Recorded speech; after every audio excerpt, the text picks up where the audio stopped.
ഒരു ജനാധിപത്യ രാജ്യത്ത് എല്ലാവരുടെയും ഫാദർ ഒരാളായിരിക്കണമെന്നില്ല. അതുകൊണ്ട് തന്നെ മനുഷ്യർക്ക് വ്യത്യസ്തവും വിഭിന്നവുമായ അഭിപ്രായങ്ങൾ ഉണ്ടാവുക സ്വാഭാവികം.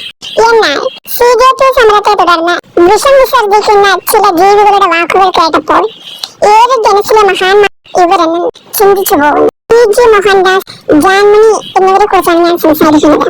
RSSകാർ പോലും കൈയൊഴിഞ്ഞ കഠിന വർഗീയവാദിയായ PG മോഹൻദാസ്. ഇദ്ദേഹത്തിന്റെ അഭിപ്രായത്തിൽ ബലാത്സംഗം ഇഷ്ടപ്പെടുന്നവരാണ്. പരാതി ഉണ്ടാവില്ല. കാരണം ഈ ബലാത്സംഗം ഇഷ്ടപ്പെടുന്ന ടീമാണ് ഈ വഴിലൂടെ ദിവസം കളിയാണ്.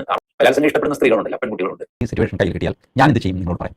അതിൽ 3 തവണ ആവശ്യപ്പെടും, പിന്നെ വെടിവെക്കും. ആളുകൾ ചിതറിയോടും. കുറെ പേര് മരിക്കും, കുറെ പേര് മരിക്കില്ല, കുറെ പേർക്ക് അംഗബന്ധം സംഭവിക്കും, ശവങ്ങൾ പെറുക്കി ആശുപത്രിയിൽ എത്തിക്കും. So many things will happen.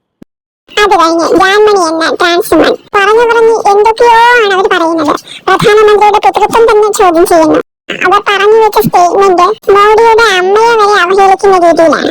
എല്ലാവർക്കും ഭരണഘടന അഭിപ്രായ സ്വാതന്ത്ര്യം നൽകിയിട്ടുണ്ട് എന്നത് വാസ്തവം തന്നെയാണ്. പക്ഷേ സോഷ്യൽ മീഡിയയിൽ വന്നിരുന്ന ഇത്രയധികം വെർബൽ ട്യൂട്ടിംഗ് നടത്താൻ എങ്ങനെ കഴിയുന്നു, എങ്ങനെ ധൈര്യം വരുന്നു?